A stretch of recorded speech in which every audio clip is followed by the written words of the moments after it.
दोस्तों, क्या आपने कभी खुद से यह सवाल पूछा है कि भगवान श्री राम, श्री कृष्ण, परशुराम, वामन, आखिर लगभग हर दिव्य अवतार भारत की धरती पर ही क्यों प्रकट हुए? क्या पूरी पृथ्वी पर ऐसा कोई और स्थान नहीं था? क्या यह सिर्फ एक संयोग है, या फिर इसके पीछे छिपा है हजारों वर्षों पुराना ऐसा आध्यात्मिक रहस्य जिसे बहुत कम लोग जानते हैं? हिंदू धर्म में जब अधर्म बढ़ने की बात होती है, तब भगवान के अवतार की चर्चा होती है। लेकिन सबसे बड़ा प्रश्न आज भी वही है, आखिर भगवान केवल भारत में ही क्यों जन्म लेते हैं? क्या भारत वास्तव में देवभूमि है?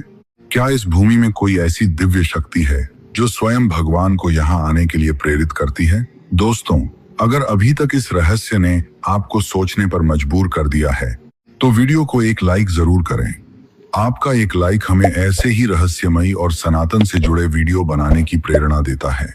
और अगर आप पहली बार हमारे चैनल पर आए हैं, तो सब्सक्राइब करके बेल आइकन जरूर दबा दीजिए, क्योंकि आगे जो रहस्य सामने आने वाला है वह शायद आपने पहले कभी नहीं सुना होगा। आज की इस यात्रा में हम शास्त्रों, पुराणों और भगवद गीता के आधार पर इसी रहस्य को समझेंगे। लेकिन इस रहस्य को समझने से पहले हमें यह जानना होगा कि अवतार वास्तव में होता क्या है।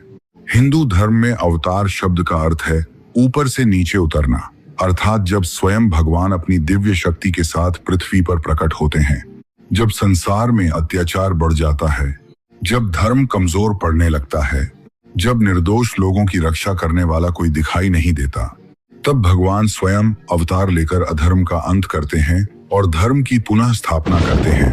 भगवान विष्णु, जिन्हें सृष्टि का पालनहार कहा जाता है, समय समय पर पृथ्वी पर अवतार लेकर मानवता का मार्गदर्शन करते हैं। उनका उद्देश्य केवल राक्षसों का वध करना नहीं होता, बल्कि पूरी सृष्टि में संतुलन स्थापित करना होता है। इसीलिए हिंदू धर्म में भगवान विष्णु के अनेक अवतारों का वर्णन मिलता है। इनमें सबसे प्रसिद्ध हैं दशावतार: मत्स्य, कूर्म, वराह, नरसिंह, वामन, परशुराम, राम, कृष्ण, बुद्ध और भविष्य में आने वाले कल की अवतार। लेकिन यहीं से शुरू होता है वह प्रश्न, आखिर इन सभी अवतारों की भूमि भारत ही क्यों बनी? क्या इसके पीछे केवल आस्था है, या फिर शास्त्रों में इसका कोई गहरा रहस्य भी छिपा हुआ है? इस प्रश्न का उत्तर हमें हिंदू धर्म की उस दिव्य अवधारणा में मिलता है जिसे भगवान की लीला कहा जाता है। भगवान ब्रह्मा सृष्टि के रचनाकार हैं, भगवान विष्णु इस संपूर्ण सृष्टि के पालनहार हैं, और भगवान शिव संहार के देवता हैं। यही तीनों मिलकर इस पूरे ब्रह्मांड की व्यवस्था को संतुलित रखते हैं। लेकिन जब पृथ्वी पर अधर्म अपनी सीमाएं पार करने लगता है, जब अन्याय, अत्याचार और पाप का अंधकार चारों ओर फैल जाता है, जब धर्म की रक्षा करने वाला कोई दिखाई नहीं देता, तब भगवान विष्णु स्वयं अवतार लेने का निर्णय करते हैं। उनका उद्देश्य केवल दुष्टों का विनाश करना नहीं होता, बल्कि धर्म की पुनः स्थापना करना और संसार में संतुलन लौटाना होता है। लेकिन अब सबसे बड़ा प्रश्न, आखिर इस दिव्य कार्य के लिए भारतवर्ष को ही क्यों चुना गया?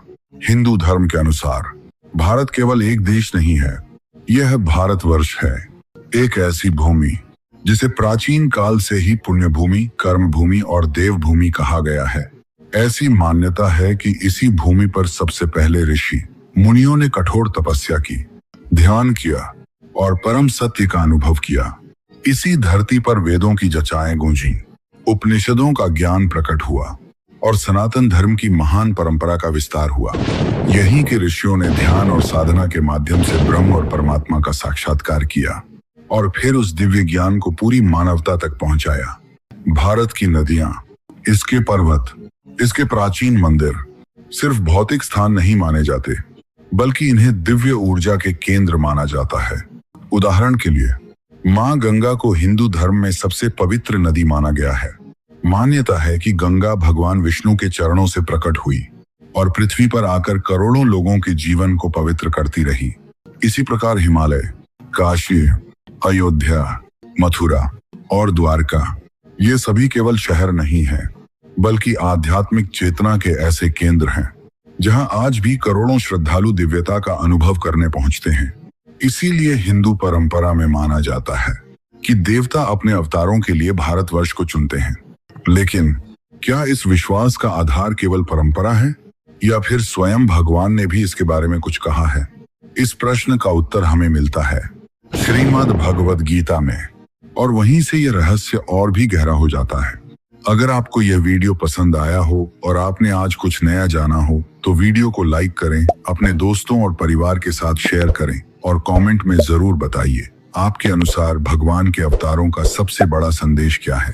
क्या आप मानते हैं कि कल की अवतार कलयुग में अवश्य आएंगे? अपनी राय कमेंट में लिखिए। ऐसे ही रहस्यमयी, ऐतिहासिक और सनातन से जुड़े वीडियो देखने के लिए हमारे चैनल को सब्सक्राइब करना बिल्कुल मत भूलिए। मिलते हैं अगली रोमांचक कहानी में। तब तक के लिए जय श्री राम, हर हर महादेव।